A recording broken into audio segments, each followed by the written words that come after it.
Olá, tudo bem com vocês? Para quem não me conhece, meu nome é Miriam Sanomi. Eu tenho um ateliê de encadernação desde 2007 em Curitiba, no Paraná, tá? Esse espaço que vocês estão vendo aqui é o ateliê, né? O ajudante está ali, ó, tá vendo? Trabalhando muito. Tá num momento intervalo, digamos assim. E hoje eu vim falar para vocês sobre um tema que há muito tempo eu queria falar, tá? Que a gente vai conversar aqui sobre o que é encadernação artesanal, tá?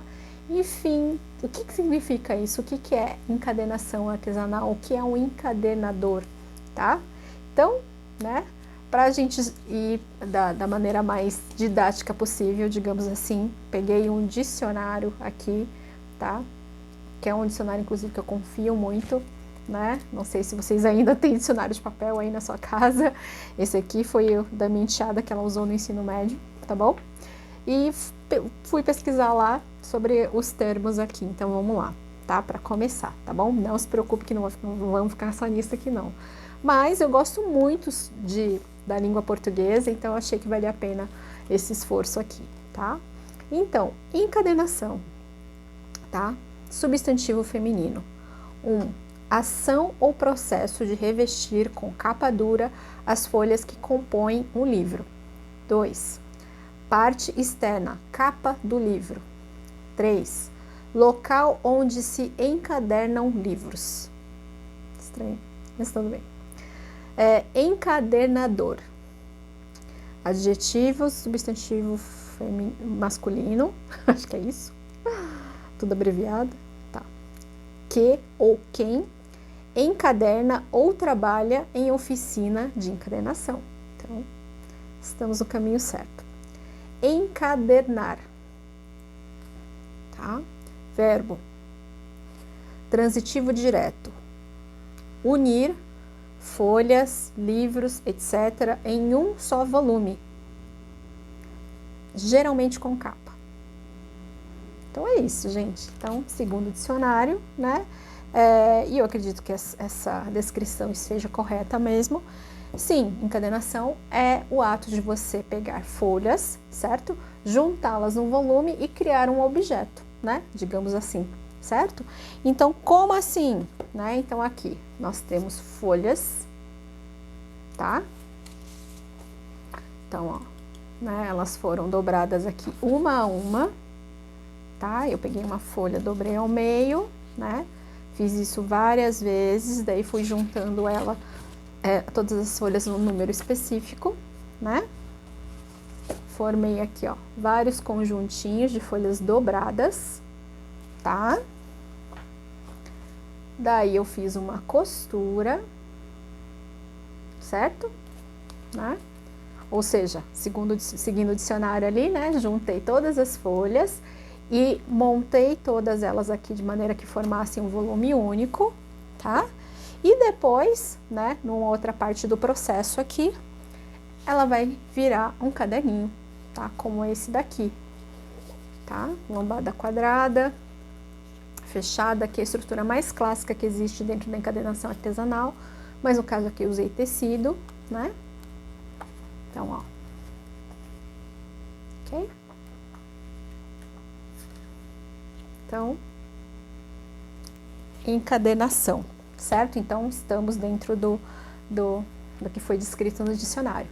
Só que quando a gente fala assim encadernação, né, e isso tem a ver com essa questão, mas eu falei para vocês no começo do vídeo que eu ia falar sobre a descrição de encadernação artesanal, tá? Por que a gente usa esse adjetivo, né? Depois, não é adjetivo, essa palavra depois de encadernação, tá? Porque o artesanal se refere a um ramo específico da encadernação, porque ela pode ser diferente, ela pode ser, por exemplo, a encadernação comercial, tá? O que é uma encadernação comercial? Não sei se você já passou, por exemplo, por um final de curso, né, de faculdade, né, universidade. Geralmente no final você é obrigado a fazer um TCC, que é um trabalho de conclusão de curso. Cada curso coloca um nome diferente, assim, mas geralmente o que acontece? Você é obrigado a fazer uma pesquisa, né?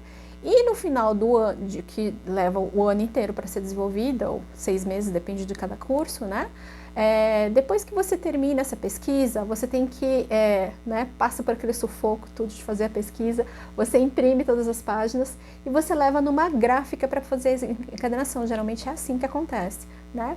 Esses volumes geralmente são feitos por máquina em algumas etapas do processo. Então, por exemplo, né, no caso aqui que eu mostrei para vocês, são folhinhas dobradas, né? Aqui que eu dobrei uma a uma, lembra que eu expliquei para vocês? No caso das monografias, o que acontece? Geralmente são folhas soltas, né, que você imprimiu na tua impressora, certo? E você quer juntá-las num volume só. Então, o que acontece? Depois que você imprimiu isso, levou para uma gráfica para fazer a encadernação, eles vão fazer o quê, né? Digamos aqui, eu tenho um bloquinho aqui de post-it, tá?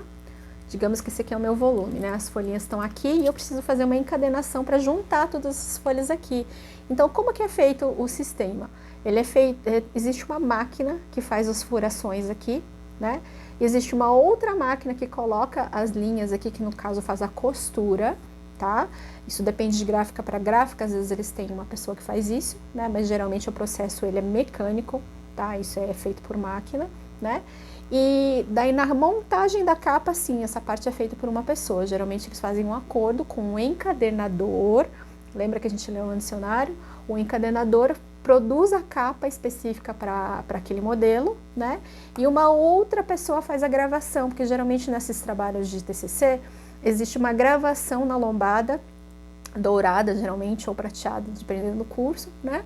Com o título da monografia, geralmente o nome da pessoa que escreveu, né? E às vezes tem a gravação também na capa, né? Depois que essa capa ela é gravada, eles juntam o miolo que foi costurado com a capa, tá bom? Isso eu estou explicando bem simplificadamente para vocês.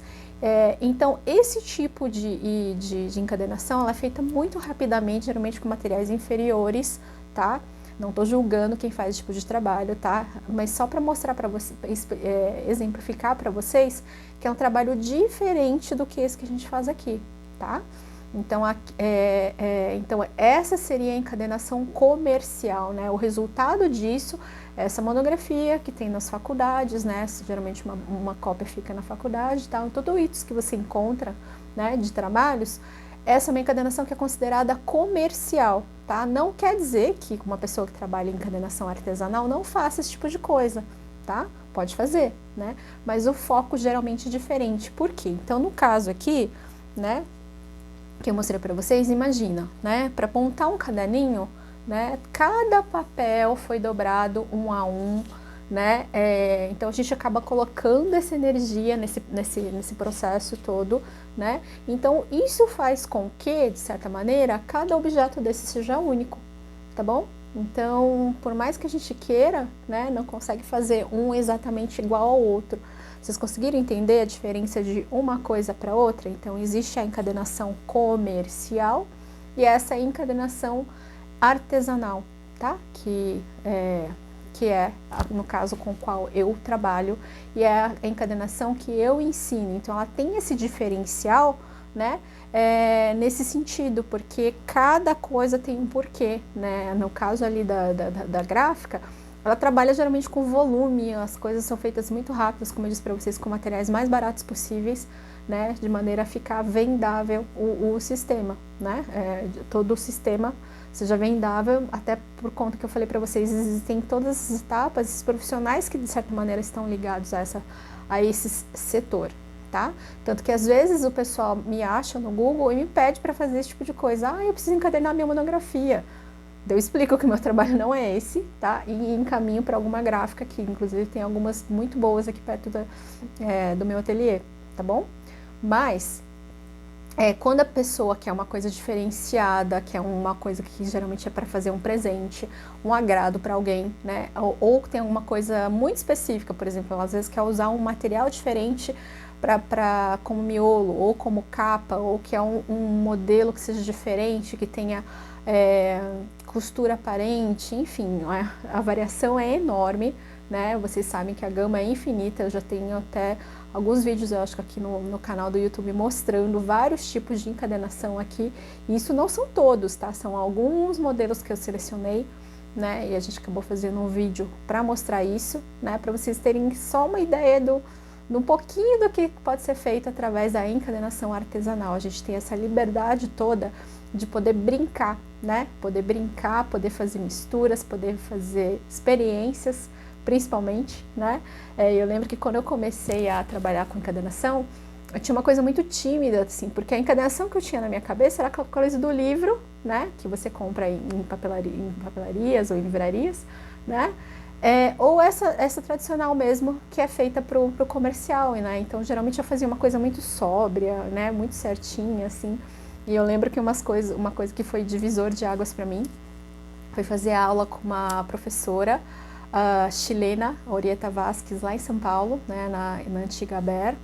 E ela me falou disso, assim, menina, por que você faz um negócio tão certinho, né? Por que você tem que fazer uma coisa tão pastel, assim, né? Umas cores tão, tudo tão clarinho, né? Tudo tão neutro, né? Ela falou assim, isso aqui é uma encadernação artesanal. Ela falou bem desse jeito, gente. Ela falou, isso aqui é uma encadernação artesanal, então tudo bem você misturar cores, você usar materiais diferentes, né? Você brincar com essas composições e daí você vê o que vai sair, né? Então foi isso que eu fiz a partir daí e é isso que eu tenho ensinado desde então, tá bom? Então, acho que é isso, tá? Sobre o tema de hoje. Caso você tenha alguma dúvida, fica à vontade para mandar uma mensagem para perguntar, deixa seu comentário aqui ou me manda mensagem nas outras plataformas, tá bom? Tem meu contato do WhatsApp, inclusive, lá no link da bio do Instagram. Então, fica à vontade para entrar em contato comigo e a gente continua essa conversa, tá bom? Beijo grande e até o próximo.